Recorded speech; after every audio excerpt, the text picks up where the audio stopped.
becoming the largest colonial power in history.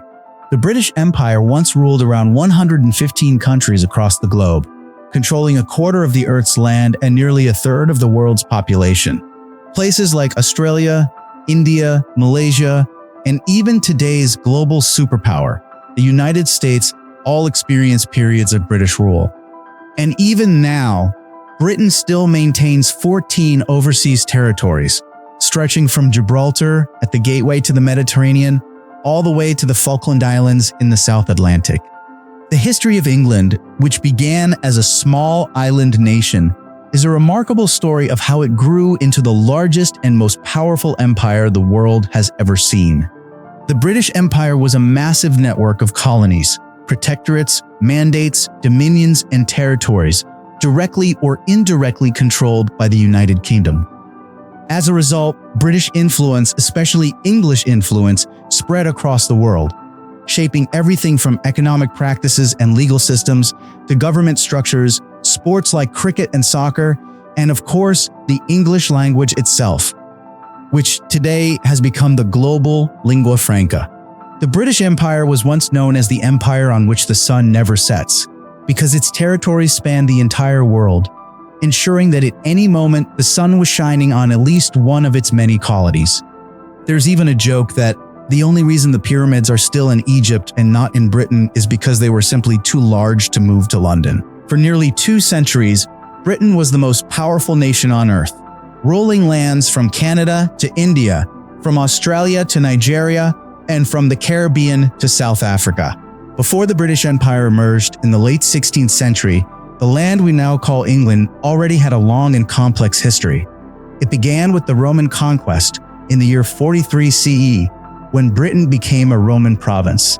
After Rome withdrew in the 5th century, waves of invasions followed. Germanic tribes such as the Angles and Saxons, and later the Vikings, all shaped early English history. Then, in the year 1066, William the Conqueror invaded England, introduced the feudal system, built castles and cathedrals, and permanently transformed English law and language, ushering in the medieval era. During the Middle Ages, England and France were locked in the long and brutal 100 Years' War, which lasted from the year 1337 to 1453. After the war ended, England entered the Renaissance, a cultural and intellectual movement that had begun in Italy and spread to England in the late 15th and early 16th centuries. This period saw the rise of English literature, art, and science, with figures like William Shakespeare and Sir Francis Bacon reshaping global culture. Then came the Protestant Reformation, which began in Germany and profoundly affected England. In the 1530s, King Henry VIII broke from the Roman Catholic Church, establishing the Church of England and triggering decades of religious and political turmoil. Civil conflicts eventually brought Henry Tudor to power, founding the Tudor dynasty. During this period, royal power became more centralized, and England transformed into a strong, unified state. This era also marked the beginning of English exploration and overseas trade, with explorers like Sir Francis Drake and Sir Walter Raleigh leading expeditions to the Americas and beyond. Next came the Stuart era, defined by rising tension between the monarchy and parliament, tension that erupted into the English Civil War from 1642 to 1651. The war ended with the execution of King Charles I and the establishment of the Commonwealth under Oliver Cromwell. The monarchy was restored in 1660, but another major event followed, the Glorious Revolution of 1688, which overthrew King James II and established a constitutional monarchy under William III and Mary II. This marked a major turning point, as parliamentary power became stronger than the monarchy.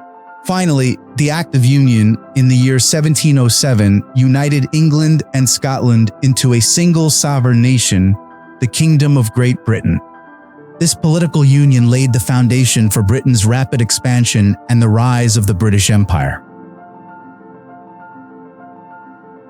Overseas exploration, referring to voyages beyond Europe and the British Isles, actually began when England and Scotland were still separate kingdoms. In the year 1496, Henry VII of England, inspired by the success of Spain and Portugal in global exploration, decided to join the race. He commissioned John Cabot to lead an expedition in search of a new route to Asia across the North Atlantic. In 1497, Cabot set sail, just 5 years after Columbus reached the Americas. Although Cabot successfully landed on the coast of Newfoundland, he mistakenly believed he had arrived in Asia and as a result failed to establish a settlement. The following year, Cabot launched another expedition, but the outcome of this voyage is unknown, and his fate remains a mystery. Even though Cabot never achieved his original goal, his journeys became some of the earliest steps in England's efforts to discover new sea routes and begin an era of overseas exploration that would later involve many famous historical figures. England did not pursue further attempts at American colonization until the reign of Elizabeth I in the final decades of the 16th century. During this period, the Protestant Reformation had heightened tensions between Protestant England and Catholic Spain. In 1562, the English crown ordered navigators John Hawkins and Francis Drake to attack Spanish and Portuguese ships along the West African coast in an effort to disrupt the Atlantic trade network. Although these early attempts failed, during the Anglo-Spanish War, Elizabeth I authorized attacks on Spanish ports in the Americas, on Spanish ships crossing the Atlantic, and on treasure fleets returning from the New World. At the same time, influential thinkers like Richard Hakluyt and John Dee, who first used the term Imperium Britannia, encouraged the crown to begin a program of overseas expansion. Spain had already dominated the Americas.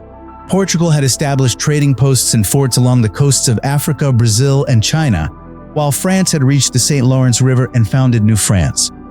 This global competition strengthened England's desire to expand its presence abroad. Tensions with Spain, combined with the search for new resources, the ambition to expand trade, and the desire to spread Protestantism to people considered less civilized by European standards, motivated England to pursue its own overseas ventures. Despite falling behind other European powers, England successfully brought Ireland under control during the 16th century after years of conflict.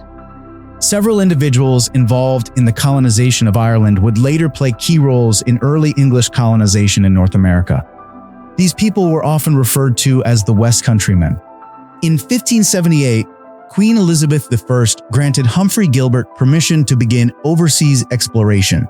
Gilbert sailed toward the West Indies with the goal of raiding Spanish ships and establishing colonies in North America. However, the expedition was halted before crossing the Atlantic. In 1583, Gilbert launched a second voyage, reached Newfoundland, and claimed it as the first English colony, though the island was uninhabited.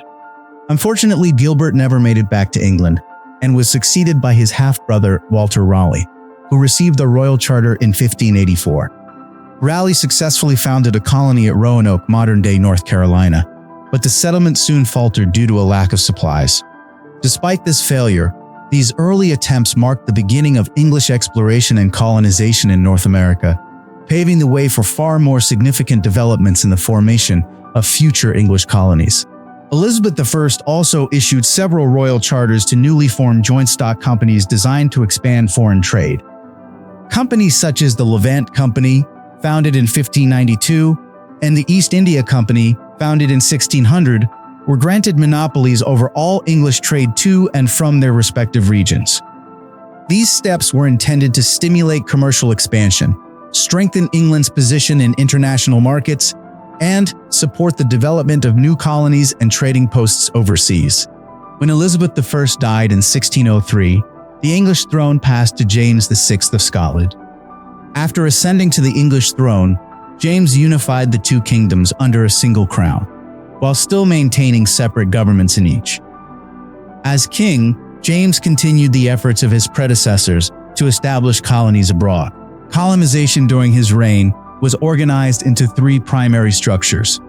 First, royal colonies, territories governed directly by the king, typically overseen by royal-appointed governors and supported by local councils. This structure ensured greater efficiency and direct control from the monarchy. Second, charter colonies, similar to royal colonies but operated under company charters rather than gubernatorial authority. These colonies often granted settlers more political freedom than the others. Third, proprietary colonies, territories owned by individuals, usually leaders of joint stock companies. Unlike royal colonies, these operated as commercial enterprises responsible to shareholders. Proprietary governors rarely lived in the colonies, so they appointed local governors and councils to rule in their absence. Over time, these colonies became increasingly difficult to manage and were eventually absorbed into the royal colonial system. An often overlooked but important development in England's overseas expansion was the Ulster Plantation. Protestant settlers from Scotland and England were relocated to Northern Ireland during the early years of King James's reign. This organized model of colonization later became a blueprint for English colonial expansion, with many leaders of the Ulster Plantation participating in the founding of new colonies in the Americas. During the 17th century, the Kingdom of England continued expanding its overseas colonies, especially in North America and the Caribbean. Some colonies were newly established, while others were taken from rival powers like New York, which England seized from the Dutch in the year 1664. England also expanded its trade network significantly in Africa and the East Indies, setting up fortified trading posts protected by its troops. One major factor behind this growing trade empire was the establishment of the Royal African Company in the year 1660. For decades, this company played a central role in the transatlantic slave trade, which, despite its brutality, generated massive profits for England. The presence of English colonies around the world reflected the kingdom's ambition to expand its wealth and influence globally. During the same period, Scotland attempted to build its own overseas colonies, inspired by England's success. Unfortunately, nearly all of Scotland's attempts failed. Settlements in Nova Scotia, Cape Breton, and Carolina survived only a few years. Even though Scotland struggled to establish lasting colonies, these efforts showed the nation's desire to join the colonial race and increase its global influence. The most tragic failure came with the Darien Scheme. This project aimed to establish a Scottish colony in the highlands of Panama, controlling land-based trade routes between the Atlantic and Pacific Oceans. To fund the expedition, massive sums of money were raised, amounting to nearly 1/5 of all the wealth in Scotland at the time. When the ships reached the shores of Darien, the settlers named the colony Caledonia and began building a settlement called New Edinburgh. But the colony quickly collapsed due to food shortages, tropical diseases, and attacks from nearby Spanish forces. Even after a final attempt in the year 1699, the settlement was ultimately abandoned. Only a few hundred survivors, out of the original 2,500 settlers, returned to Scotland in shame. The Darien Scheme became a dark chapter in Scotland's colonial history, highlighting the enormous challenges the country faced in trying to establish overseas power. The financial disaster pushed Scotland into a deep economic crisis. Many people began to believe that the nation's best and perhaps only opportunity for prosperity was to join with England and benefit from its successful colonial ventures. At the turn of the 18th century, England and Scotland were still independent kingdoms. Although the Glorious Revolution of 1688 dramatically changed the political landscape, removing the Catholic King James II and replacing him with his Protestant daughter Mary and her Dutch husband, William, this did not immediately unite the two kingdoms. But the political environment shifted significantly. New laws in England ensured that only Protestants could inherit the throne. However, these laws did not apply to Scotland. This created pressure to unify the two governments under a single Protestant monarchy. Under Queen Anne in the early 1700s, efforts were made to unite the parliaments and establish shared succession laws. The Acts of Union, passed in the year 1707, officially combined England and Scotland into a single kingdom, Great Britain. In the decades that followed, Britain fought several wars across Europe, and wherever its colonial interests were involved. After the War of the Spanish Succession ended in 1713 with the Treaty of Utrecht, Britain and its allies emerged victorious. The peace negotiations granted Britain several territorial concessions from France and Spain. Newfoundland and Acadia in North America were transferred to British control. In the Mediterranean, the strategic islands of Gibraltar and Minorca also became part of the British Empire. Meanwhile, the British East India Company, though technically not part of the English government, continued expanding British influence in Asia. The company engaged in military operations against French trading companies across the continent. After the Battle of Plassey in 1757, the British gained control of Bengal from its local Nawab and his French allies.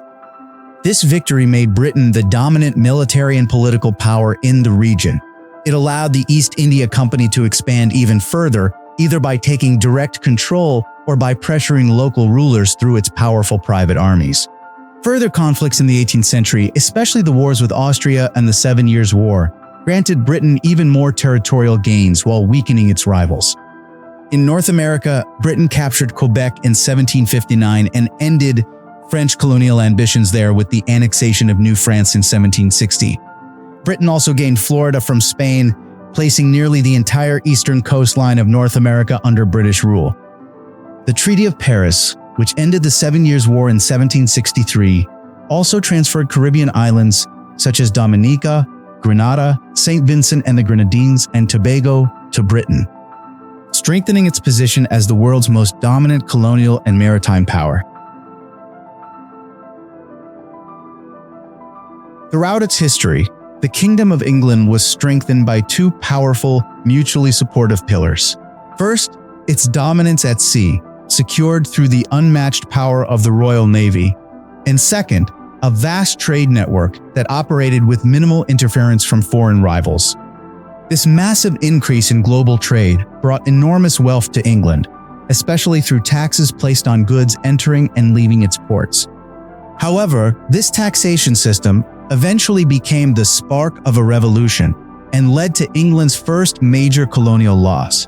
Although its overseas colonies were considered sovereign territories of the Crown, England did not grant them the same rights and privileges enjoyed by citizens living in Britain itself. During the 1760s and 1770s, tensions grew rapidly between England and the 13 American colonies as Parliament imposed taxes without the colonies' consent or representation. Many colonists believed these actions violated their rights as English citizens. By 1775, they formally rejected the authority of Parliament, triggering open rebellion. England sent troops to suppress the uprising, but in 1776, colonial leaders gathered in the Second Continental Congress and declared independence. After 8 long years of war, British forces in America were finally defeated, and the United States was officially recognized as an independent nation. The loss of America marked a major turning point for the English Empire. Afterward, England shifted its colonial focus toward Asia, the Pacific, and Africa, regions where explorers claimed vast new territories that had not yet fallen under European control. One of the most influential figures in this era was Captain James Cook, who successfully mapped and claimed large portions of the Pacific, including New Zealand and Australia's eastern coastline, on behalf of England. Although Cook was killed during his third voyage in Hawaii, his discoveries in the 1770s were crucial to England's expansion into the Pacific. Australia was soon chosen as a new penal colony for English convicts, who, before the loss of America, were typically transported to the 13 colonies. The first convict fleet arrived in New South Wales in 1788, and the practice continued until the mid-19th century. This decision shaped the future of Australia and influenced its social and cultural landscape. England continued expanding its presence in the North Pacific toward the end of the 18th century. Explorers such as George Vancouver and Alexander Mackenzie surveyed the western coast of North America in the 1790s, opening the region to English commercial interests, especially the highly profitable fur trade. Roads were also built across the vast Rocky Mountains, helping Britain extend its influence further westward. These developments laid the foundation for deeper expansion and solidified Britain's presence in North America. In 1803, war with France once again challenged England's status as the world's dominant colonial power. The rise of Napoleon Bonaparte after the French Revolution reshaped European politics and posed new threats to British interests around the world. These conflicts became part of a global struggle between Britain and France, with battles taking place in North America, the Caribbean, India, and other regions. To defend itself and protect its colonies from invasion, Britain poured enormous amounts of money and resources into the war effort. The Royal Navy blockaded French ports and targeted French assets overseas.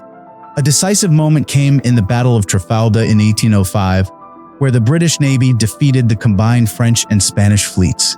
Although Admiral Lord Nelson was killed in action, the victory effectively eliminated the threat of invasion and secured British naval supremacy for the next 140 years. When the Napoleonic Wars finally came to an end in 1815, the victorious Allied coalition, of which Britain was an essential part, secured even more territory from the defeated French, Spanish, and Dutch, all of whom had previously fallen under Napoleon's empire. The Ionian Islands, Malta, Mauritius, St. Lucia, the Seychelles, Grenada and Tobago, and Guyana were added to Britain's growing list of colonies. Many of these Caribbean colonies were home to countless sugar plantations that had relied heavily on enslaved labor for centuries.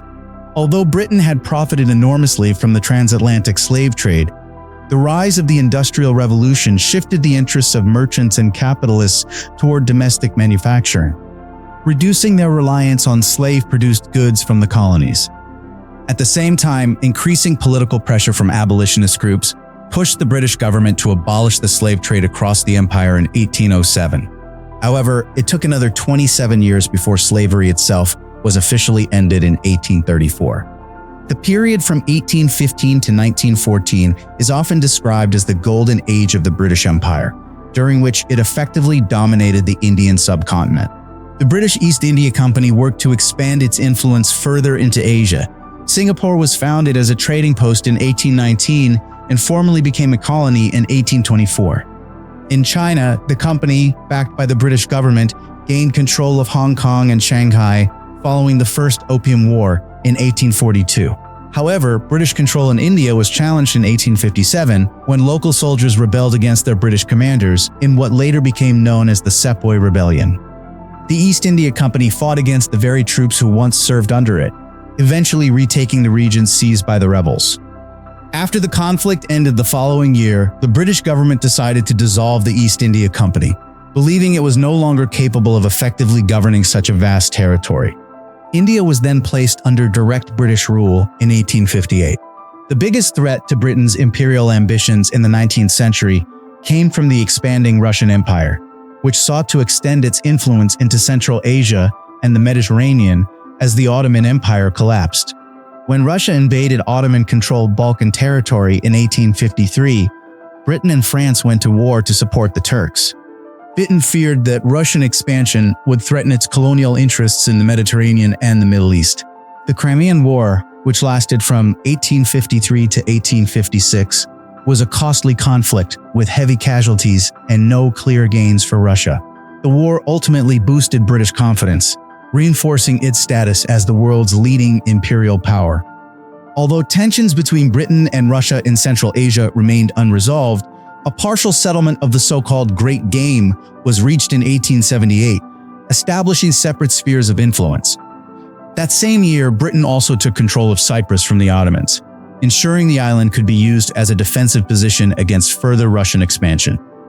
In Africa, British colonial power continued to grow throughout the 19th century.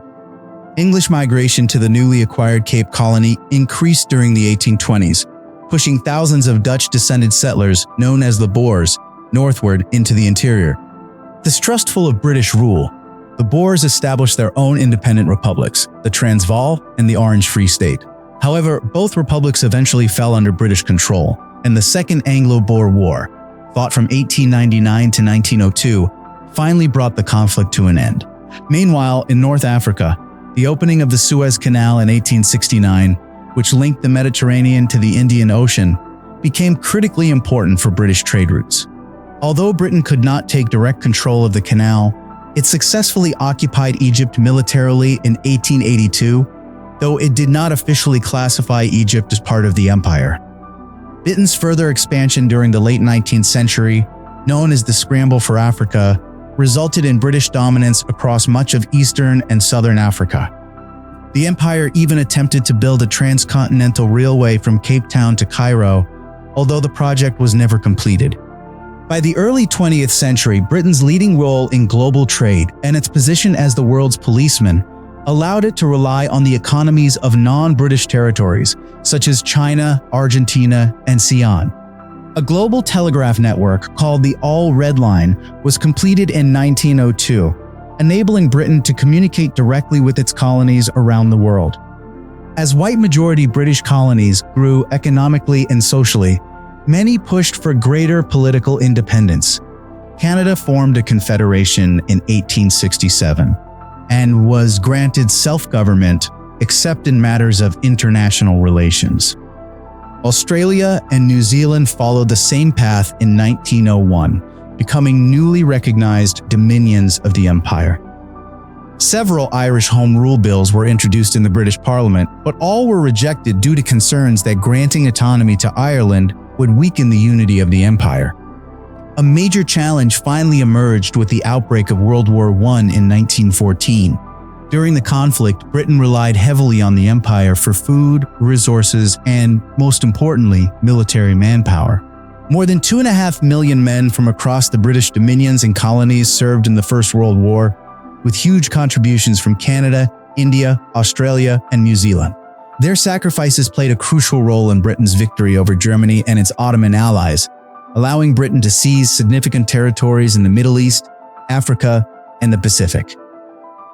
But this victory came at a massive cost and marked the beginning of the Empire's decline. World War I delayed the implementation of the Irish Home Rule Act, and as a result, Ireland declared its own independence in 1919. Sinn Féin, the pro-independence political party, won the majority vote in the 1919 general election and subsequently proclaimed the establishment of an independent Irish state. Britain refused to recognize the declaration, leading to the outbreak of the Irish War of Independence. Irish Republican forces launched a guerrilla war against British authority. The conflict ended in 1921 with the signing of the Anglo-Irish Treaty. 26 southern counties formed the Irish Free State, an autonomous dominion within the British Empire. Although self-governing, it remained constitutionally linked to Britain. Meanwhile, the 6 counties of Northern Ireland chose to remain part of the United Kingdom. Although the year 1921 marked the peak of the British Empire's territorial reach, Ireland was granted independence in that same year, and soon, other nations within the empire began questioning when they would gain independence as well. The outbreak of World War II in 1939 briefly halted these demands as Britain once again turned to its empire for economic, material, and military support. Even though Britain eventually won the war, it emerged financially exhausted. The empire could no longer sustain its vast colonial network, and many colonies, already overwhelmed, began questioning the future of their relationship with Britain. Throughout the 1940s, 50s, 60s, and 70s, British colonies and overseas territories were gradually granted independence. This wave of decolonization became known as the Wind of Change, marking the end of nearly 400 years of British colonial history. Yet, many newly independent nations chose to remain connected to Britain through a political association called the Commonwealth. Among those nations, 14 decided to keep the British monarch as their head of state. The independence of Rhodesia as Zimbabwe, the New Hebrides as Vanuatu in 1980, and Belize in 1981 signaled that, aside from a handful of scattered small islands, the wave of post-World War II British decolonization had come to an end. In 1982, Britain's resolve to defend its remaining overseas territories was tested when Argentina invaded the Falkland Islands, claiming them as part of its inheritance from the failed Spanish Empire of 1810. Britain responded by deploying its military forces to retake the islands, sparking the Falklands War. Britain successfully defended the Falklands from Argentina, a development many viewed as restoring Britain's status as a global power. That same year, Canada decided it would no longer involve Britain in its constitutional affairs. Similar actions were taken by Australia and New Zealand in 1986. 2 years earlier, in 1984, Brunei, Britain's last protectorate in Asia, was also granted independence. In September 1982, Prime Minister Margaret Thatcher traveled to Beijing to negotiate with the People's Republic of China regarding the future of Hong Kong. which at that time was Britain's largest and most densely populated remaining overseas colony.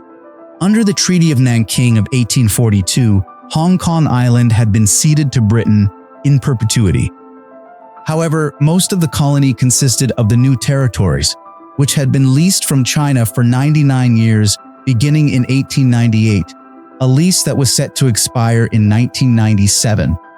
Thatcher initially hoped to keep Hong Kong under British administration while acknowledging Chinese sovereignty, but the Chinese government rejected this proposal. A final agreement was reached in 1984 with the signing of the Sino-British Joint Declaration, which stated that Hong Kong would become a special administrative region of the People's Republic of China, allowed to maintain its existing way of life for at least 50 years. The handover ceremony in 1997, attended by many notable figures, including Prince Charles, was widely viewed as the end of empire.